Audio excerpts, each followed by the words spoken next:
rating. Nah, yang untuk pertama kali yang mau kita analisis yang pertama adalah terkait pendanaan. Kalian udah pernah belajar lah ya tentang arus kas ya? Kan ada 3 komponen ya. Yang paling atas itu yang operasi, terus masuk ke bagian bawah biasanya itu ke aktivitas investasi, dan yang terakhir itu aktivitas pendanaan. Tapi ini pelajaran dibalik nih. Yang pertama kali dipelajari adalah aktivitas pendanaan dulu. Nah, logika yang mau kita pelajarin di sini adalah sebenarnya logikanya sederhana.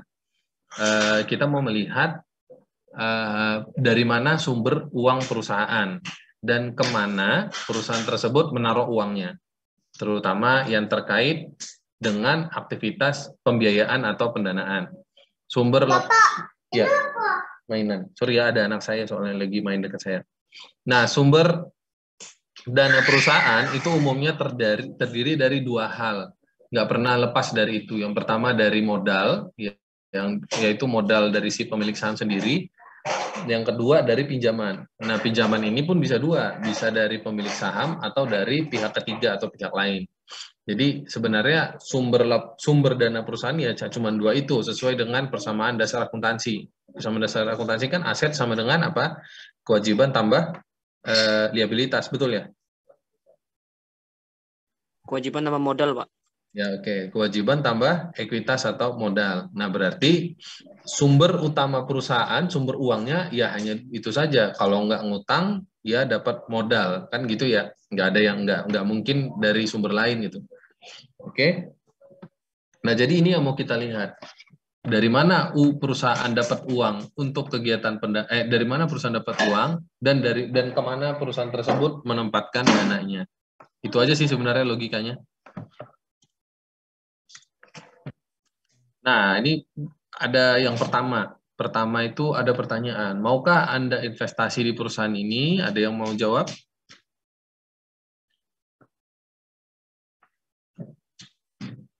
Silakan yang mau. Ini jam-jam segini, jam-jam rawan ini ya, jam-jam ngantuk sebenarnya.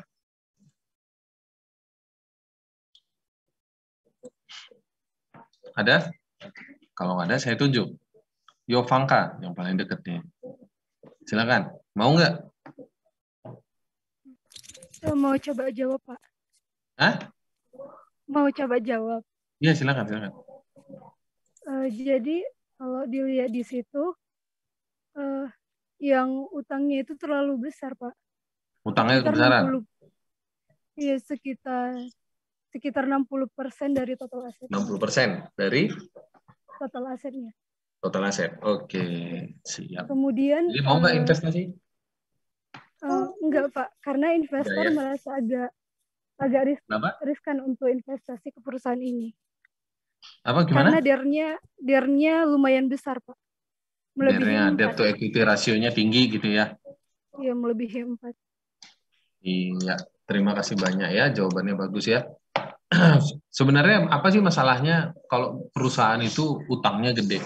Ada yang bisa kasih ini nggak? Risiko gagal bayar, Pak. Apa? Risiko gagal bayar, Pak. Ya, ada resiko di situ. Ya, ada resiko. Ya macam-macam lah resikonya. Terutama yang pertama resiko pahit atau gagal bayar. Ya. Yang kedua apalagi kira-kira? Ya nggak cuma gagal bayar, bisa jadi berhenti usahanya ya. Kebanyakan utang tutup aja kan gitu ya. Nah, nggak ada orang mau invest di perusahaan yang punya resiko tinggi. Resiko itu memang perlu ya, karena resiko itu selalu sebanding dengan pendapatan. Semakin tinggi risiko sebuah perusahaan, maka harusnya pendapatannya juga semakin tinggi. Harusnya kan seperti itu. Sebentar ya.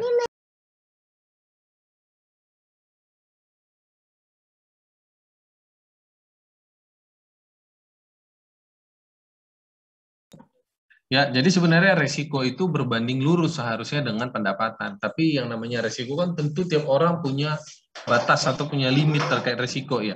Nggak mungkin tidak semua orang sanggup untuk menanggung resiko yang tinggi. Ya, ada beberapa pihak yang dia punya toleransi risiko itu rendah atau mungkin moderate saja gitu ya.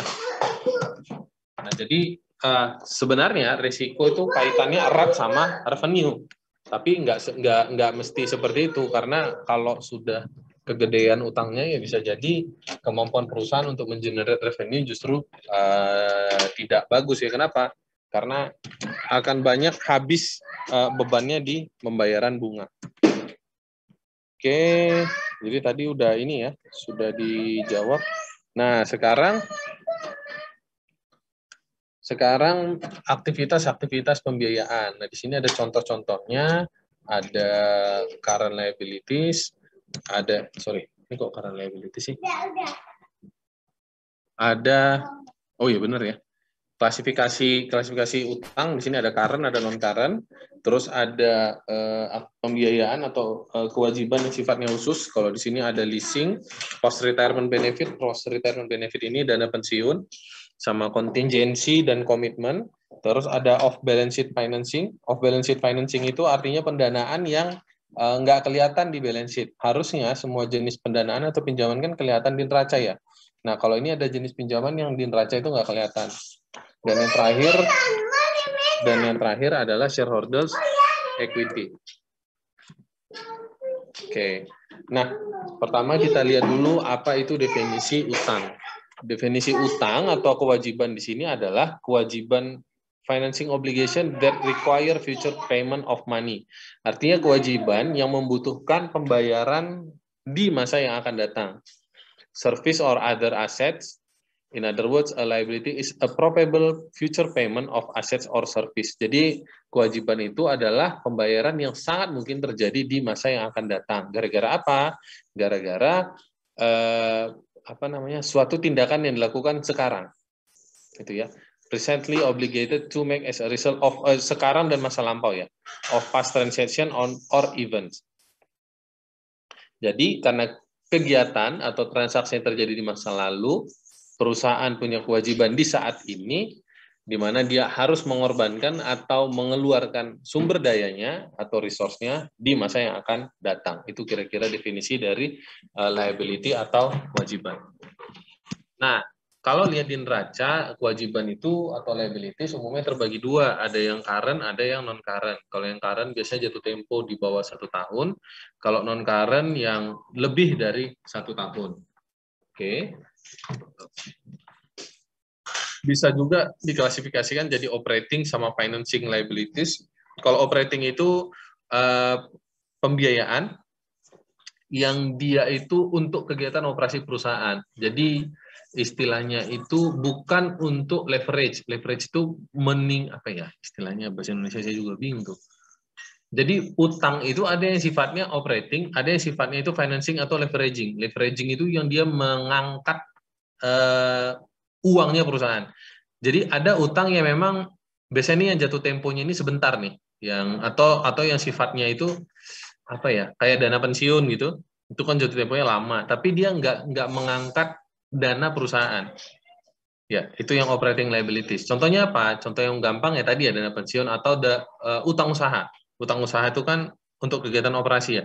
Kita beli dari supplier, ngutang dulu 1 bulan, nanti 1 bulan kemudian dibayar. Nah, itu masuk kategori liabilities, tapi itu bukan sifatnya financing, bukan untuk pendanaan. Kan nggak ada orang ngutang ke supplier buat beli rumah, ada nggak? Perusahaan ngutang beli, ini distributor Aqua misalnya, ngutang beli Aqua dari supplier, nah terus itu dananya itu dia pakai buat bangun gudang, itu kan nggak ada seperti itu ya. Nggak seperti itu ya, itu operating itu bukan financing namanya ya, itu operating berarti untuk kegiatannya sehari-hari. Nah, ada yang sifatnya financing. Kalau financing artinya yang memang digunakan untuk kegiatan pendanaan atau leverage. Leverage itu apa ya? Peningkatan lah, mengungkit kinerja perusahaan. Nah, dalam melakukan analisis liabilities yang harus dicantumkan bagi kita selaku analis adalah kita harus lihat nih perusahaan ini, kalau namanya orang berhutang tentu ada assurance atau ada jaminan, bisa nggak dia bayar kan itu ya. Nggak mungkin ada pihak yang mau memberikan utang kepada pihak lain kalau misalnya dia nggak yakin pihak tadi akan mampu membayar. Nah, Nanti kalau seandainya kalian jadi petugas pajak, ketika melakukan analisis utang, ini terkait utang ya, maka isi kepala kalian itu atau isi analisis kita itu harus buat seakan-akan diri kita itu sebagai analisis kredit perbankan. Ini tuh cara yang bagus tuh. Anggap kalian adalah bank yang mau meminjamkan ke nasabah. Kira-kira suatu bank akan memberikan pinjaman ke nasabahnya atau ke calon nasabah, itu apa sih yang mereka lakukan, apa sih yang mereka analisis. Nah, salah satunya adalah, dan itu udah pasti ya, kemampuan si peminjam tadi untuk membayar. Dari mana tercermin? Ya macam-macam, bisa dari performa yang lalu-lalu, atau bisa juga dari jaminan yang dia berikan. Dia bisa menjamin apa nih? Tidak mungkin ada bank mau meminjamkan sejumlah dananya kalau si perusahaan tadi nggak ada jaminannya. Perusahaan bodong misalnya nggak punya apa-apa, minta pinjaman ke bank senilai 100 miliar, kan nggak mungkin, itu udah nggak masuk akal. Terus diberikan lagi gitu. Nah, kalau itu terjadi berarti ada sesuatu gitu ya. Apa ya sesuatunya? Bisa satu, perusahaan ini pembukuannya bohongan, ya pembukuannya fraud ya, ada fraud, atau ya banknya yang salah gitu ya. Banknya yang salah dalam melakukan analisis. Bisa sih kejadian seperti itu. Nah, kaitannya sama pajak gimana? Kalau kaitannya sama pajak, kalau misalnya ketika kita dapat SPT wajib pajak atau dapat laporan keuangan wajib pajak, yang menurut kita jaminannya itu tidak sesuai sama pinjamannya, berarti yang harus kita pikirkan adalah jangan-jangan perusahaan ini, kalau dia bisa dapat pinjaman dari bank sejumlah besar, tapi asetnya nggak cukup, berarti bisa jadi pembukuannya itu ada dua dia. Ada pembukuannya ke bank, ada pembukuannya ke kantor pajak. Nah, itu yang harus kita teliti tuh. Ya. Itu indikasi ya, bukan pasti, tapi indikasi. Bisa jadi ada pembukuan dia yang double tuh. Yang ke bank dia bagus-bagusin, yang kantor pajak dia jelek-jelekin gitu kira-kira. Ya, nah di sini ada kok dibilang nih. Many companies attempt to reduce the amount of liabilities reported on their financial statement. Certain liabilities are more apt to be misclassified or inadequately described. Nah, kadang perusahaan itu nggak mesti untuk tujuan pajak nih dia mempoles laporan keuangannya, bisa juga untuk tujuan saham ya, apa yang diperjualbelikan di publik tuh, perusahaan-perusahaan yang diperjualbelikan di masyarakat. Nah, mereka kan mau supaya laporan keuangannya cantik ya, cakep ya, dikasih makeup lah. Nah, salah satu tipikal perusahaan yang bagus itu yang utangnya itu nggak gede gitu ya, atau nggak banyak lah. Nah, tentu ada kondisi di mana perusahaan itu sebenarnya hutangnya banyak, tapi dia bisa poles. Supaya apa? Supaya nggak kelihatan nih hutangnya. Pakai apa? Nah, itu yang tadi namanya off balance sheet financing. Oke? Ini berapa fitur-fitur ketika melakukan analisis utang. Yang kemudian adalah term of indebtedness, yaitu interest rate-nya berapa, maturity-nya alias kapan jatuh tempo, bagaimana pembayarannya sama jumlah. Terus ada restriction atau covenant. Covenant ini maksudnya ini loh, apa? Jaminan. Terus ability and flexibility in pursuing further financing. Jadi bisa nggak pendanaan tadi direstrukturisasi. Nah, itu bisa. Misalnya diperpanjang deh jatuh temponya, atau interestnya dikurangin tapi jatuh tempo ditambah. Kira-kira begitu. Atau misalnya ada nggak fitur-fitur di mana perusahaan boleh untuk tidak membayar selama beberapa waktu tertentu. Oke, terus obligation for working capital, debt to equity, and other financial figures. Ini maksudnya kewajiban terkait modal kerja.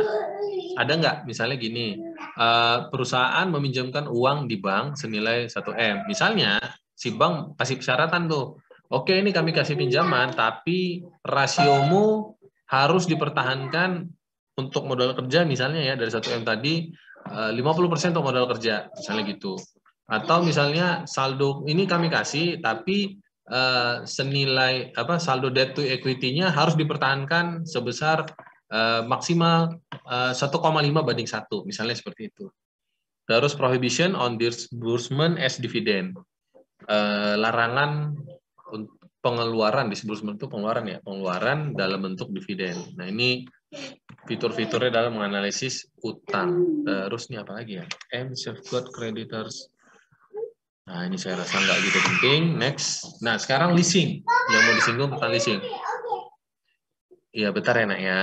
Sorry ya, ini anak saya gangguin saya terus ini. Oke, berikutnya tentang leasing. Leasing kalian udah tahu lah ya, leasing. Leasing itu kan kalau PSAK sebelum 2020 leasing ada dua kan, ada operating lease sama ada capital lease. Sebenarnya 2020 juga iya sih sama-sama operating lease sama capital lease, tapi di 2020 keluar PSAK nomor berapa itu? Ada yang tahu nomor berapa? PSAK leasing yang baru? 73, Pak. Nomor berapa? 73, Pak. Ya betul, nomor 73 ya, PSAK 73. PSAK 73 itu ada fiturnya berbeda sama PSAK yang lama. Di PSAK 73, perusahaan itu lebih sulit untuk mengklasifikasikan leasingnya sebagai operating lease. Ya, jadi di PSAK kalau sebelumnya leasing itu bisa dua, bisa operating, bisa financing atau kapitalis gitu ya. Nah di PSAK 73 pemikirannya atau ruhnya adalah umumnya leasing itu harusnya financial lease itu, kecuali leasing-leasing yang tertentu yang bisa dikategorikan sebagai operating lease. Oke. Nah, terkait leasing, saya rasa sudah bolak-balik ya kita pelajarin, mau dari principal, intermediate, di akuntansi pajak juga ada ya, saya kira. Nah, ada persyaratan kapan leasing itu jadi financial lease. Yang pertama, ini ada syaratnya dari nomor 1 sampai nomor 4 ya, ini syaratnya. Silakan dilihat, saya nggak akan terlalu mengulas banyak di sini. Yang mau saya ulas justru tentang, kalau operating lease sebenarnya sama kayak sewa ya. Kalau financial lease itu kan perusahaan itu seakan-akan membeli tapi mencicil, kan gitu ya. Kalau financial lease ya, dia dapat aset terus dia cicil, kan gitu. Nah, diklasifikasikanlah itu sebagai utang. Asetnya udah muncul di asetnya si leasing, kan gitu ya. Nah, kalau operating lease sebenarnya leasing juga, tapi bedanya dia diperlakukan seperti pembayaran sewa biasa, kan gitu operating lease kan. Jadi ya lease expense pada cash, lease expense pada cash, kan gitu. Nggak ada penyusutan, tidak ada amortisasi bunga, kan gitu bedanya ya. Nah, problem yang ada di operating lease adalah, ini problemnya nih, ini makanya masuk, nggak hujan. Problemnya adalah operating lease itu masuk kategori off balance sheet financing. Maksudnya gimana? Jadi gini, teman-teman ya. Ini kita langsung ke contohnya aja nih. Daripada bingung. Mana ya? Ini aja deh saya jelasin dulu. Off balance sheet financing itu apa sih? Off balance sheet financing adalah suatu kondisi di mana perusahaan itu sebenarnya ada pendanaan atau dikasih utang dari pihak lain. Tapi dia poles di make up tuh laporan keuangannya. Caranya sih nggak salah gitu. Cuman akan memberikan informasi yang bias bagi si pembaca laporan keuangan. Nah, salah satunya melalui mekanisme pengklasifikasian financing lease yang dibuat seakan-akan operating lease. Ketika perusahaan mendapatkan leasing yang seharusnya diklasifikasikan sebagai financing, maka harusnya kalau bayangin nih, kamu tuh leasing atau perusahaan yang ngutang nih, mau nge-leasing kendaraan gitu deh. Tentu di bagian neraca kamu akan ada penambahan apa aja tuh di neraca? Yang nambah apa aja? Kalau kapitalis, di asetnya nanti kan muncul ya list list equipment ya, masuk tuh aset yang di leasing. Nah di bagian liabilities-nya muncul kan utang leasing kan. Nah di situ kan kelihatan, wah ini perusahaan punya utang leasing, utangnya naik. Nah tapi kalau dia operating lease, yang sebenarnya ini financing lease tapi dipoles nih, dibuat nggak memenuhi syarat financing lease, akhirnya masuk ke operating lease kan gitu ya. Kalau PSAK lama kan begitu. Nah, karena dia tidak masuk ke financing lease, maka operating lease nih. Kalau operating lease, ketika perusahaan tanda tangan leasing, ada nggak pengaruhnya ke neraca?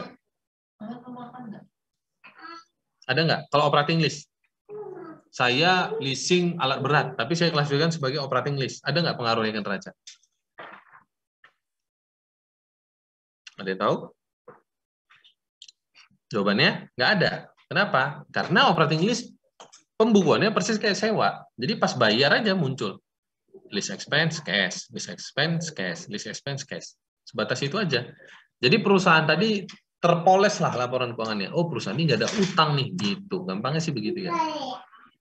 Nah, ini ada contohnya nih. Contoh. Bentar.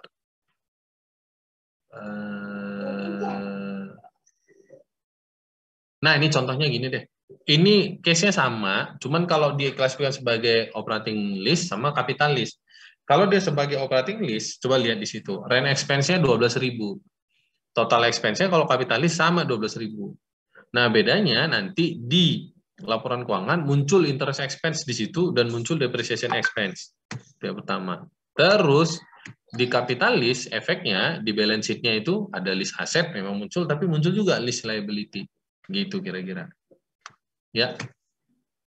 Jadi impact of operating list when capital list is at adalah satu, operating list itu understate liabilities. Dia itu menurunkan atau understatement. Understatement itu apa ya? Mencatat kekecilan jumlah utang sehingga mengimprove atau memperbaiki solvency ratio. Solvency ratio itu solven itu apa? Di apa istilahnya? Rasio lancar ya? Rasio lancar current ratio ya.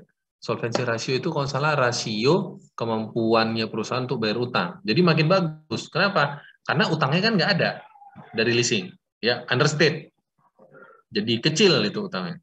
Operating list juga understate aset. Asetnya kecil.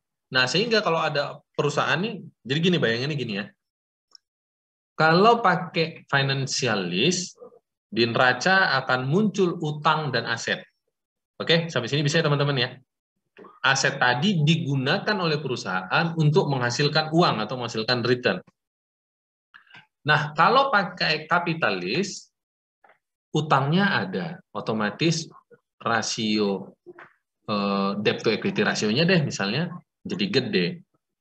Terus ketika dihitung return on investment-nya, uang yang dihasilkan dibagi total aset tetap kan gitu ya. Leasing kan umumnya aset tetap. Jadi kecil. Kenapa? Karena pembaginya yang di bawah yang aset tetapnya jadi banyak nilainya. Tapi kalau dia diklasifikasikan sebagai operating list, liabilities-nya nggak muncul. Asetnya kecil memang, tapi waktu dihitung berapa nih return on investment perusahaan ini? Jadi gede. Kenapa? Karena total aset tetapnya juga nggak muncul kan, aset yang di leasing tadi. Padahal uang yang dihasilkan dari aset tadi kerekam tuh di laporan laba rugi. Jadi cakep tuh laporan keuangannya. Jadi cantik dia. Makanya saya bilang tadi di make up. Nah, itulah guna dari off balance sheet financing tadi. Oke, ini sama ya sampai ke bawahnya sama. Intinya sih begitu tadi ya. Understate operating cash flow and overstate financing cash flow. Jadi cakep lah intinya laporan keuangan tadi kalau pakai operating list. Makanya di PSAK yang baru, PSAK berapa tadi? 73 tadi. Nah, itu udah dibenerin tuh. Kalau dulu opsi ya, financial list-nya nggak bisa, baru masuk ke operating. Kalau sekarang nggak gitu. Kalau sekarang semua financial list, kecuali seingat saya yang di bawah setahun. Kalau di bawah setahun, maka dia masuk operating list. Oke? Nah, ini nanti silakan oh ini contoh ya. Ini contoh laporan rasio keuangan, ini case-nya di mana perusahaan yang tadinya dia operating list membukukan terus di-convert jadi capital list. Efek laporan keuangan seperti ini. Current rasionya sebelumnya 1,08 waktu pakai operating list, kemudian waktu pakai financial list jadi 1,01, jadi turun. Debt to equity-nya yang tadinya 1,66 pakai operating list, waktu dikonversi jadi 2,9 malah naik. Ya udah pasti naik ya. Kenapa? Karena utangnya muncul nambah. Nah, demikian seterusnya sampai ke bawah. Jadi memang inilah akibat atau imbas dari off balance sheet financing tadi, memake-up laporan keuangan tadi. Ya memang jadi cakep lah laporan keuangannya. Makanya harus ada kejelian bagi si pembaca untuk melihat apakah ini leasing benar-benar operating list atau jangan-jangan bukan. Oke, nah sekarang dana pensiun. Dana pensiun ini saya skip, kurang menarik. Next. Nah, ini contingent liability. Contingent liability ini sebentar ya.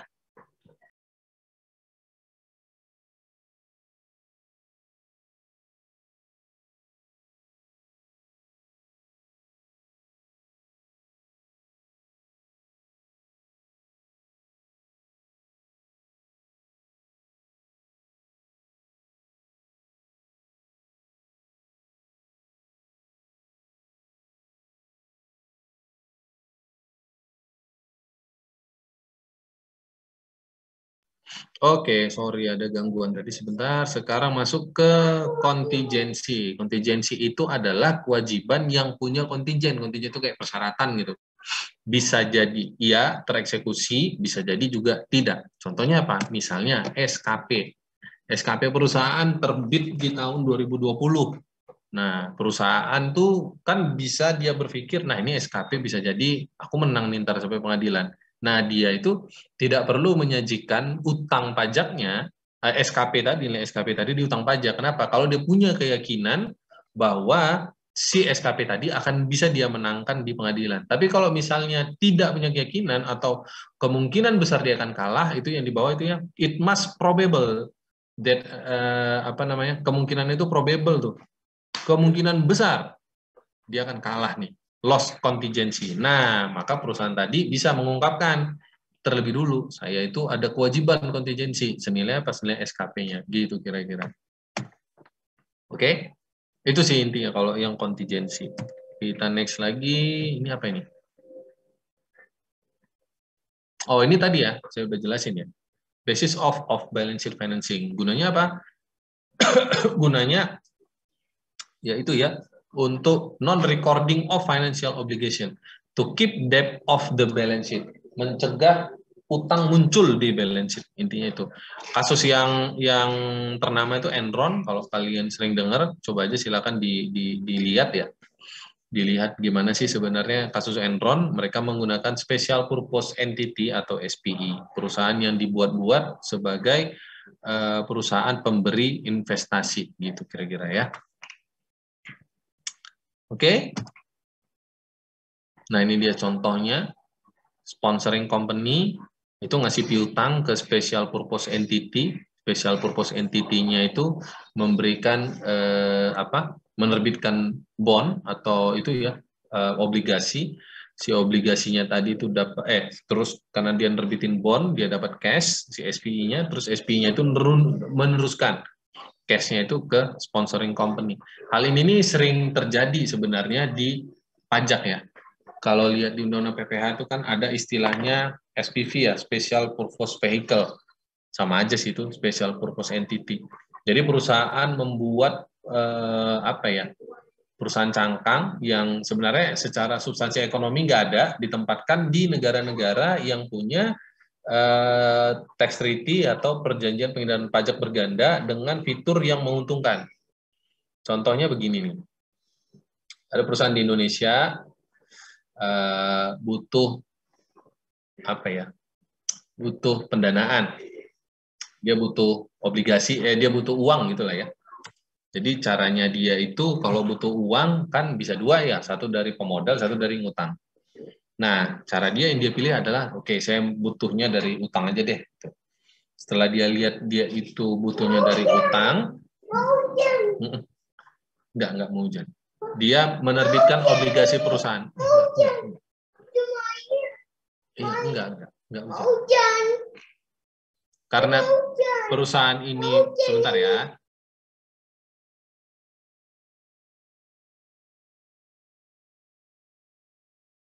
Oke, sorry.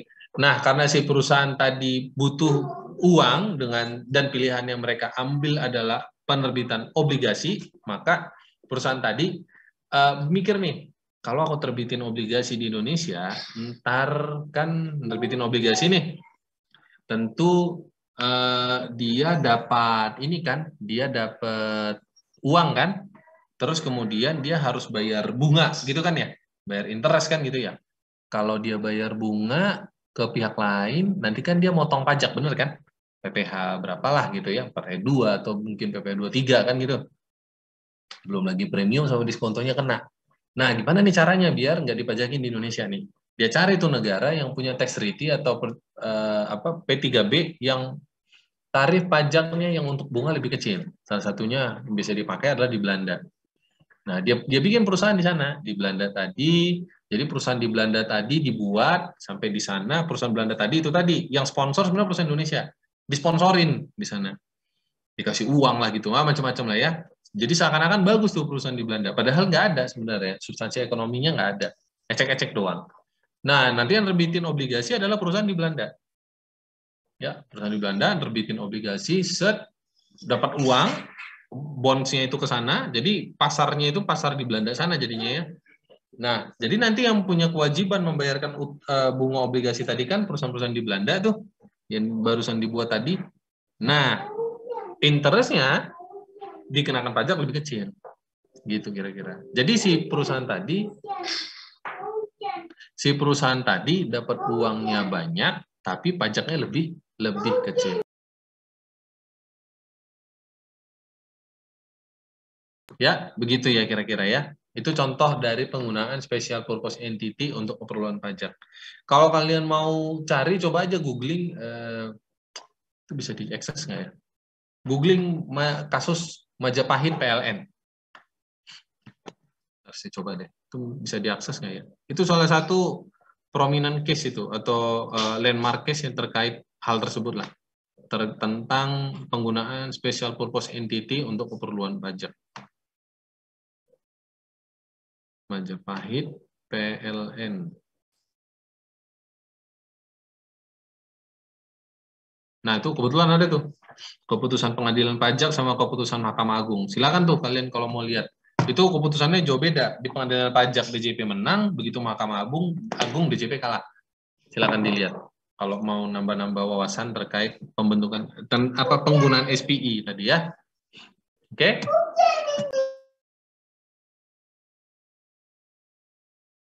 Sebentar ya.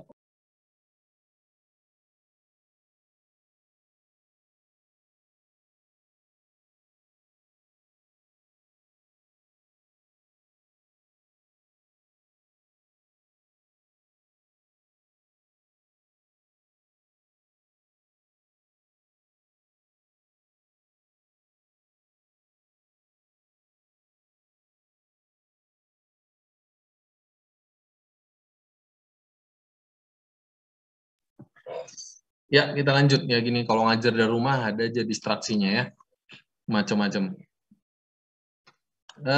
Sekarang ini apa ya? Saya nggak kelihatan di atasnya. Sampai sini ada yang mau kalian tanya nggak? Ada? Ada atau nggak? Sepertinya belum, Pak. Belum? Oke, kita lanjut. Nah, berikutnya ini sumber pendanaan kedua. Kalau tadi kan kita sudah cerita hutang, yang sekarang adalah pendanaan dari ekuitas. Pendanaan ekuitas, di sini sih saya lihat slide-nya hanya menjelaskan tentang, lebih banyak menjelaskan tentang jenis-jenis saham. Ya, jenis-jenis saham. Iya benar kan ya? Oke, di sini kita lihat dulu deh di sini ya. Analisis ekuitas. Info itu melibatkan analisis karakteristik ekuitas, termasuk mengklasifikasikan jenis-jenis ekuitas tersebut, menjelaskan perubahan dari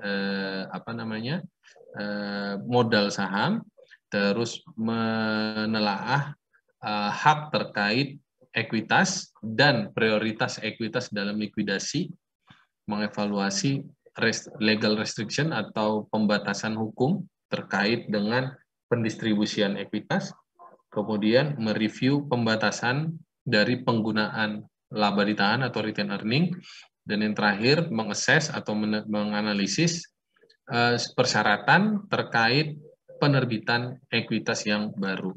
Ada dua jenis utama ekuitas, yang pertama adalah capital stock atau saham, dan yang kedua adalah retain earning atau laba yang ditahan. Nah, yang pertama terkait capital stock. Capital stock itu, peningkatan dari capital stock umumnya adalah penerbitan saham atau perubahan dari conversion of debenture. Debenture itu apa ya? Apa sih debenture? Utang ya, utang yang diubah kan bisa tuh, utang diubah jadi saham kan boleh ya, istilahnya convertible bonds misalnya. Nah itu bisa. Dan preferred stock, penerbitan issuance pursuant to stock dividend. Oh ya, penerbitan stock dividend kan nambah saham ya, nambah kapital tentu, atau stock split sebenarnya nggak nambah ya, cuma nambah jumlah aja ya. angkanya relatif sama tapi dipecah kan, yang tadi misalnya sahamnya 100 jadi 50, cuman jadi ada 2 saham misalnya, atau penerbitan saham terkait akuisisi sama dan merger, atau penerbitan saham terkait stock option sama warrants.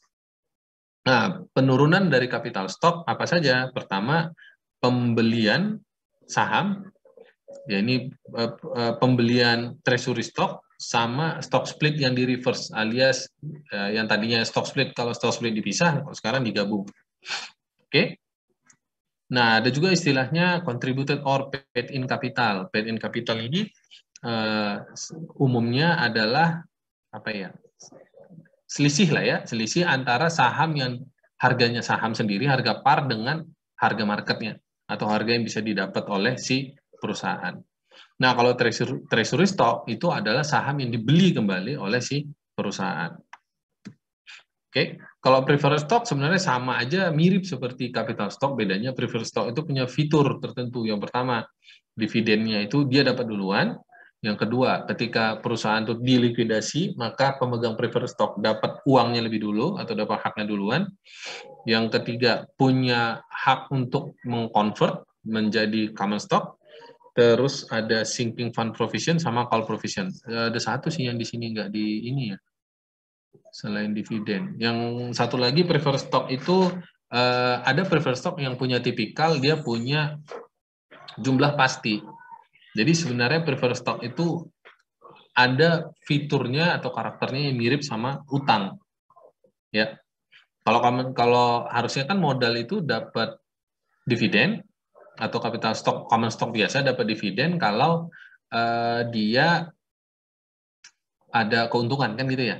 Dan itu jumlahnya harusnya fluktuatif kan, tergantung sama kinerja perusahaan dan porsi saham si pemilik common stock. Tapi kok preferred stock itu ada yang fiturnya itu, ada yang jenisnya itu jumlahnya fix gitu. Jadi mirip seperti utang dia malah. Oke. Ini saya skip. Nah, sekarang jenis dari return earning. Kalau tadi ngomong stock, sekarang laba ditahan. Sebenarnya laba ditahan itu intinya itu adalah kumulasi dari earning atau laba-laba yang sudah laba-laba ya. Keuntungan laba-laba. Keuntungan yang sudah dikumpulkan perusahaan. Jadi dia udah ngumpulin untung selama dia berdiri, nah itu ditahan, itu namanya return earning, yang ditahan kan gitu ya. Nah, itu return earning ya. Terus bisa berkurang kalau apa? Kalau ada cash and stock dividend. Jadi yang namanya bayar dividen ya tentu akan ngurangin laba ditahan. Ada juga bagian returning yang di-restrict atau ditahan ya, nggak boleh dipakai gitu ya. Itu namanya restriction or covenant on return earning. Ini book value saya skip. Nah sekarang ini apa nih? Nah ini contoh aja ya, contoh penyajian laporan keuangan di shareholder. Nah, oh iya satu lagi saya juga lupa. Preferred stock itu ada yang sifatnya itu, ya tadi ini saya maksud tetap tadi gini ya nih, 7%. Ini kan udah jelas nih ya, 7% jelas dia, tetap gitu. Ada juga jumlahnya, fitur satu lagi dia kumulatif. Kumulatif artinya gimana? Artinya bisa jadi tahun ini dia nggak dibayar dividennya, preferred dividennya. Kalau nggak dibayar tahun ini, harus dibayar di tahun depan. Makanya dia mirip kayak utang nih sebenarnya, preferred stock itu. Makanya waktu saya belajar di UK dulu, di sana accountingnya preferred stock itu diklasifikasikan tuh nggak sebagai modal. Mereka mengklasifikasikan preferred stock itu sebagai utang malah. Itu saya belajar financial analysis di waktu saya kuliah ngambil S2, ya mereka bilangnya preferred stock itu yaitu utang gitu, mengklasifikasikannya di UK. Oke, nah sekarang aspek perpajakan, ini diskusi nih, utang atau setoran modal. Nah, kenapa ini penting di analisis pajak? Karena yang namanya interest expense atau beban bunga itu kan bisa dibebankan ya, bisa dibebankan. Kalau interest expense itu dibebankan, tentu logikanya akan mengurangi penghasilan kena pajak, betul nggak? Ya, PKP-nya tentu akan berkurang nih. Nah, bagi si pengusaha atau si pemilik saham, tentu dia ingin supaya dia tetap dapat uang kan gitu. Nah, Si pemilik saham bisa dapat uang itu kan dua cara. Satu dari dividen, yang kedua dari dia bisa dapat pemilik saham umumnya dapat uang kan satu aja kan sumbernya dari perusahaan. Satu dari dividen atau bagi hasil. Nah, problemnya adalah kalau si pengusaha ini dapat uangnya dalam bentuk dividen, si perusahaan pemberi dividen itu tidak bisa mengurangkan uang tersebut di penghasilan kena pajaknya. Kenapa? Karena dividen kan bukan biaya ya. Dividen itu kan hanya mengurangi laba ditahan, bukan mengurangi penghasilan kan gitu ya. Bagi si penerima uang atau penerima dividen, ya saya kan yang penting dapat uang kan gitu. Nah, dalam hal ini perusahaan si pemberi dividen itu punya kepentingan. Kalau aku ngasih dividen, uangnya keluar, tidak bisa dibebankan. Tapi kalau aku buat ini sebagai pinjaman, di mana aku meminjam dari si pemegang saham, aku kasih dia bunga, bunganya dibayar, uangnya keluar, bisa aku bebankan di laporan keuangan. Nah, tentu itu pajakku akan berkurang. Makanya perusahaan-perusahaan ini, terutama yang punya hubungan afiliasi, mereka itu sering membuat adanya utang kepada pemegang saham. Nah, berdasarkan pajak, Fiskus atau analis pajak itu akan berusaha nih melihat substansi dari utang dari pemegang saham tadi. Apakah hal ini benar-benar utang atau jangan-jangan sebenarnya ini modal. Modal yang dibungkus dalam bentuk hutang. Supaya apa? Supaya perusahaan dapat pengurangan interest expense. Aspek pajaknya sebenarnya sama ya. Interest ya kena 23, 15%, dividen kena 23, 15%. Tapi bagi si pemberi utang atau pemberi dividen tentu akan beda. Kalau dia akui sebagai utang, tentu pembayarannya itu adalah bunga, bisa dibebankan. Tapi kalau dia anggap sebagai setoran modal, ya nggak bisa ada pengurangan bunga. Nah, makanya ada substansi dari pinjaman di sini. Ini yang menurut pajak ya harus dilihat. Di pasal 18 ayat 3 Undang-Undang PPH, DJP berwenang untuk menentukan kembali penghasilan serta pengurangan serta menentukan utang sebagai modal. Jadi DJP itu bisa menentukan bahwa sebenarnya utangmu ini bukan utang tapi modal. Analisisnya gimana? Nah, analisisnya kebetulan di slide ini kayaknya nggak disinggung ya. Ada nggak sih? Oh, ada ya. Nah, di sini nih bisa dilihat nih karakteristik utang sama karakteristik modal. Jadi harus dilakukan analisis nih. Sebenarnya intinya adalah, kalau mau lihat lagi lebih detail ya, kalian bisa lihat di PMK 22 tahun 2020 tentang Advance Pricing Agreement. Di situ ada salah satu pasal yang membahas tentang kriteria utang. Kapan utang itu memang betul-betul dianggap sebagai utang, kapan dia sebagai modal. Ada di situ, kriteria pinjaman itu sebenarnya seperti apa. Itu di PMK 22 2020, kayaknya nggak dibahas di sini.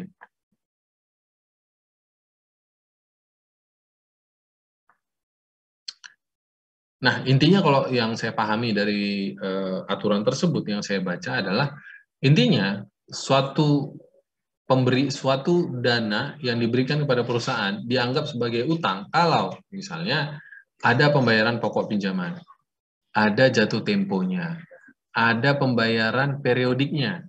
Kan namanya hutang kan tentu ada pembayaran periodik ya, misalnya sebulan sekali harus dibayar dengan jumlah sekian plus bunga. Nah, itu harus jelas itu dinyatakan dalam perjanjian gitu. Kalau modal kan enggak. Kalau modal kan enggak ada begitu ya. Modal kan kalau saya setor modal tentu kapan untung bayar kan begitu ya. Kalau rugi kan enggak bayar. Nah, itulah yang nanti dilakukan analisis. Ya sebenarnya mirip-mirip sih sama ini ya. Pengembaliannya dana dikembalikan dalam jangka waktu yang ditentukan, itu utang berarti. Tapi kalau nggak ada pengembaliannya, itu berarti bukan utang. Kenapa begini? Karena sering sekali, tapi ingat ya, dilihat ada substansinya. Saya sering menemukan perjanjian wajib pajak dengan pemberi hutang, utang dalam tanda kutip ya, biasanya ini pihak afiliasi, dia ngomongnya gini, saya memberikan hutang kepada perusahaan ini, di mana boleh dalam jatuh tempo 5 tahun yang dapat diperpanjang sewaktu-waktu. Nah, itu kan sudah mencurigakan. Mana ada orang mau ngutangin, jatuh temponya terserah si yang dihutangin. Saya ngutangin ke LDA misalnya. LDA saya ngutangin ini ya, jatuh temponya 5 tahun. Tapi kamu bayar dalam tempo 5 tahun, cuma nanti akhir tahun kelima terserahmu. Kalau kamu mau perpanjang, ya saya setuju-setuju aja. Kan nggak ada seperti itu ya. Itu salah satu contohnya tuh. bahwa itu bungkusannya aja utang, sebenarnya enggak gitu. Itu yang pertama. Itu contoh yang kedua. Perusahaan memberikan kontingensi atau persyaratan atau klausul kapan pokok pinjaman dibayar. Misalnya gini, saya ngasih pinjaman saya ini PTA ngasih pinjaman ke Malik nih, ke Malik nih. Di situ saya bilang tuh di perjanjiannya, ini hutang nih ya, hutang saya ngasih pinjaman ke Malik. Nah, di perjanjian utangnya itu ngomongnya begini, Malik akan membayar pokok pinjaman ini kalau Malik sudah untung. Nah, itu kan sebenarnya sudah mulai mencurigakan. Mana ada pemberi utang, klausul pinjamannya itu digantungkan sama keuntungan pihak yang berhutang. Kan nggak ada ya. Saya ngasih pinjaman ya namanya pinjaman atau namanya utang, mau untung mau rugi dia tetap harus bayar plus bunga kan gitu. Itulah karakter dari utang. Ya, beda kan modal. Kalau modal ya benar, untung bayar, nggak untung ya udah namanya juga tambahan modal kan begitu ya. Tapi kalau utang itu tidak seperti itu. Nah, gitu kira-kira. Oke? Jadi hal-hal seperti ini tuh harus kita teliti memang di perjanjiannya wajib pajak. Jadi mereka bisa kasih ini Pak perjanjian utang piutang. Kita baca itu perjanjiannya. Apa klausul-klausul yang mencurigakan? Misalnya kayak tadi contoh yang mencurigakan, maturity date-nya sangat fleksibel, bisa diperpanjang, terus pembayaran pokok pinjamannya tidak diatur, atau digantungkan sama suatu kondisi yang menguntungkan pihak yang berhutang. Nah itu kita bisa curigai ya. Jadi kalau berdasarkan hasil analisis nanti ternyata sebenarnya ini bukan utang, tapi ini adalah modal. Nah itu bisa kita ganti itu. Kita bilang sebenarnya utangmu ini adalah modal. Sehingga bunga pinjaman terkait utang tadi atau kerugian selisih kurs bisa kita lakukan koreksi positif. Oke? Ya, saya kira itu aja. Ini udah, ini ada tugas ini, banyak latihan ya. Berikutnya latihannya, buat analisis aktivitas pendanaan, menggunakan parameter awal laporan arus kas, cocokkan dengan laporan posisi keuangan, laba rugi, penghasilan komersial lainnya, dan CLK. Sesuai dengan perusahaan yang ada di tugas individu atau tugas kelompok. Contoh red flag yang ditemukan dari analisis laporan keuangan, terutama terkait aktivitas pendanaan. Oke? Saya kira itu aja kuliahnya. Ada yang mau ditanya atau tidak?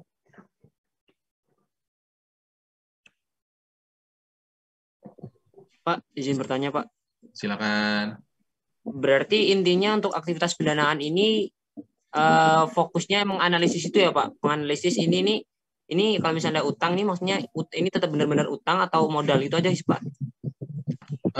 Gimana? Jadi, intinya maksudnya? Intinya itu untuk analisis aktivitas pendanaan itu berarti ini ya, Pak, menentukan ini termasuk utang ataupun termasuk modal gitu kan, Pak? Itu salah satu. Sebenarnya intinya nggak cuma itu ya. Kita menentukan ini utang atau modal, sebenarnya itu kalau transaksinya punya hubungan istimewa. Kalau enggak, ya enggak bisa. Kalau untuk pajak ya, coba lihat di pasal 18 ayat 3 itu. DJP punya wewenang untuk menentukan utang sebagai modal bagi wajib pajak yang memiliki hubungan istimewa. Bahasanya begitu. Jadi kalau nggak ada hubungan istimewa, apa yang mau dianalisis, Pak? Kalau intinya seperti itu. Nah, analisis apa? Ada dua nih. Kalau dia baik punya hubungan istimewa maupun bukan nggak ada hubungan istimewanya mau dianalisis, kayak tadi, kita punya pikiran bahwa kita itu kayak bank. Layakkah si orang ini dikasih pinjaman? Kalau layak, tentu akan tercermin kan di laporan keuangannya. Nah, jadi waktu kita dapat SPT atau laporan keuangan wajib pajak, kita lihat nih, WP ini dapat pinjaman nih dari bank, banyak, 100 miliar, ada yang 500 miliar misalnya. Tapi waktu kita lihat revenue-nya kok kecil amat, return on sales-nya atau profit margin-nya kok kecil, return on investment-nya kok kecil, kok bank mau ngasih pinjaman, kok asetnya sedikit sekali, kok jaminannya nggak ada. Nah, itu kan jadi pertanyaan kita. Berarti itu yang kita tanya sama WP. Pak, ini kan Bapak dapat pinjaman ini dari bank. Ini nggak masuk akal nih, Pak. Kalau Bapak penghasilannya cuma segini. Nah, kasih tahu. Saya dulu berapa kali itu pakai cara itu, tapi ke orang pribadi. Kebetulan dulu waktu saya jadi akun representatif, Pak DJP itu dapat data KPR. KPR itu, tahu KPR kan? Kredit pemilikan rumah ya, KPR. Nah, kita dapat datanya tuh. Nah, ketika kita dapat datanya, kebetulan ada beberapa nama wajib pajak saya. Dapatlah saya wajib pajak, ada banyak lah itu ya, kita analisis waktu itu. Jadi ada yang dia itu misalnya nggak lapor SPT atau lapor SPT-nya kecil tuh penghasilannya, tapi dia bisa dapat KPR sampai 1 miliar, sampai 2 miliar. Nah kan kita jadi nanya nih ke si wajib pajak. Biasanya kebijakan perbankan adalah kita itu akan diberikan pinjaman KPR kalau cicilannya, kalau penghasilan kita 3 kali lipat dari cicilan. Jadi misalnya gini, kan kita bisa hitung tuh KPR-nya 1 miliar, jatuh tempo 15 tahun misalnya. Dengan bunga misalnya 8%, maka harusnya dia akan mencicil tiap bulan misalnya senilai 10 juta.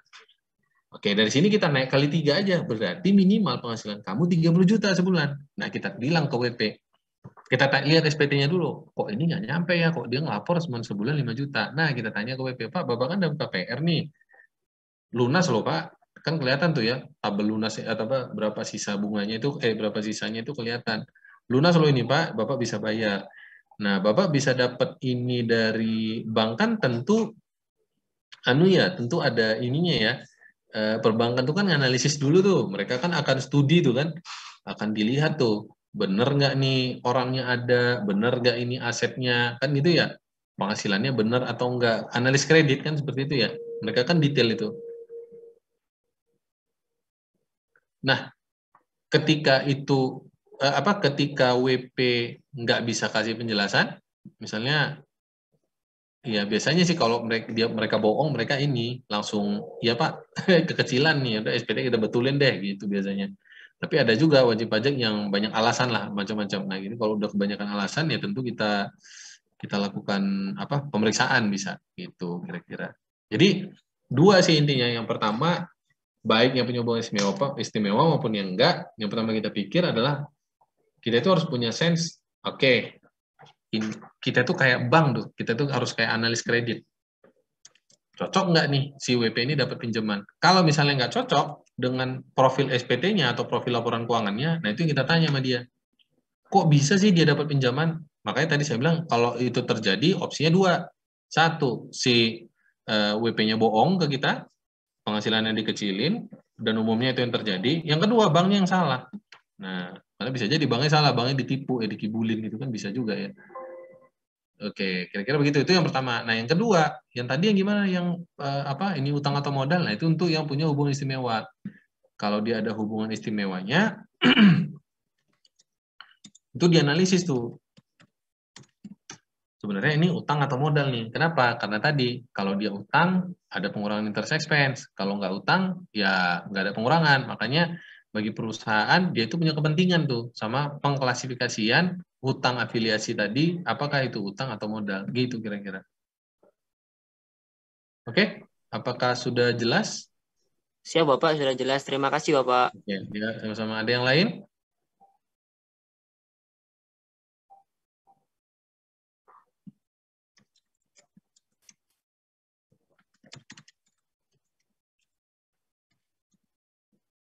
Ada? Silakan.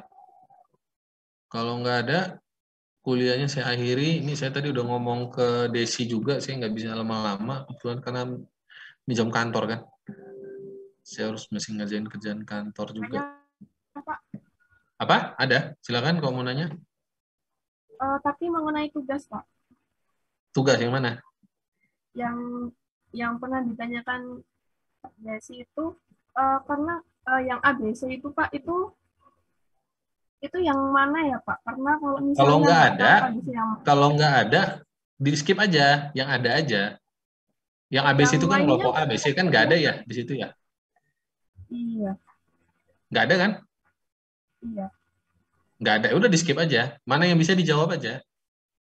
Kayaknya yang selisih bisa deh itu. Kalau semisal nggak ada yang bisa. Gimana? Kalau semisal nggak bisa dijawab berarti nggak usah ya Pak? Yang lainnya. Kan informasinya nggak lengkap ya? Semisal yang selain ABC nggak bisa dijawab. Iya Pak. Nggak bisa ini kan 2. 1 memang soalnya sulit banget. Yang kedua datanya nggak lengkap. Kalau datanya nggak lengkap ya udah di skip. Kayaknya yang habis itu memang datanya nggak ada. Saya lihat sekilas kemarin nggak ada kan. Kelompok A, kelompok B, kelompok C, lihat CLK-nya juga nggak ada kan di situ. Ya udah di skip aja. Tapi kalau datanya lengkap ya dikerjain. Gimana? Ya, apa? Kalau semisal memang nggak ada semua di soal itu datanya nggak ada semua, berarti di skip semua ya Pak? Iya, emang semuanya nggak ada? Belum, saya itu lebih lanjut sih Pak, tapi setahu saya yang ABC itu nyambung ke yang lain gitu Pak. Sebentar, coba saya lihat dulu ya.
Oh iya, kayaknya ini nih yang nomor 1, bandingkan itu,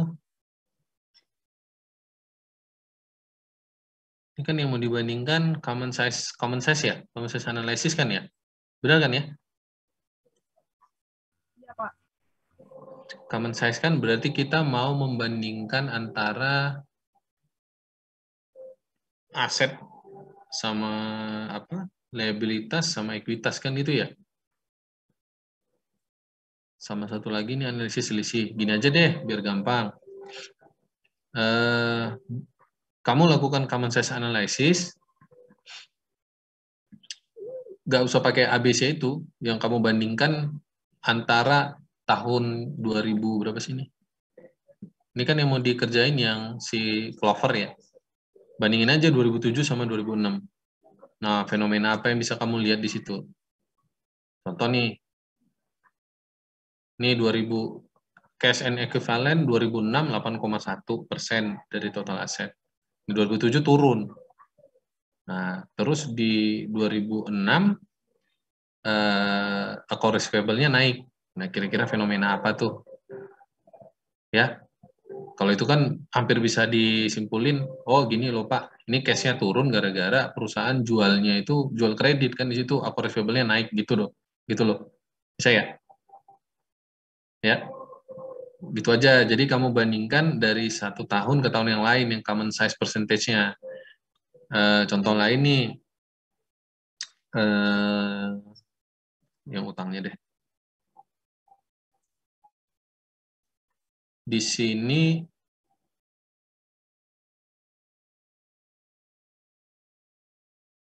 bonds sorry. Account payable-nya naik nih dari 15 ke 21. Nah, logikanya kalau perusahaan itu utangnya naik, ini kan kalau lihat angka 46, 44 ke 67 ya.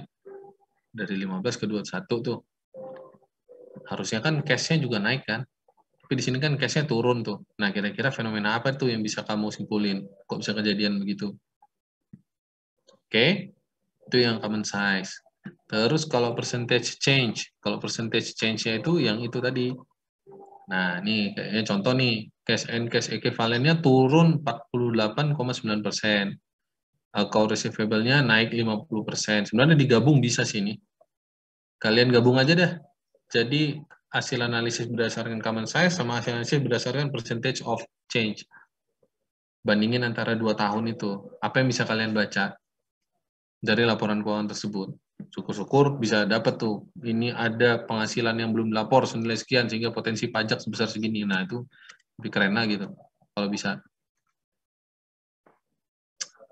Kira-kira bisa dipahami? Baik, terima kasih Pak. Ya, sama-sama. Ayo, ada lagi?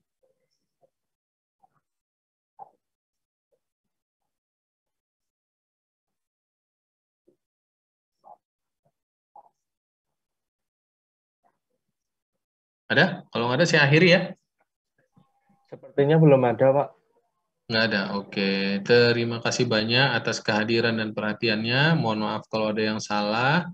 Kita ketemu lagi hari Jumat ya, sebelum Lebaran ya. Benar ya, hari Jumat ya? Iya, jam 2 ya, Pak. Ya, insya Allah hari Jumat jam 2 ya, kalau nggak ada halangan. Terus ketemu lagi habis Lebaran 2 kali lagi, betul ya Des ya? Betul, Pak. Oke, siap. Berarti kalian habis Lebaran presentasi kan?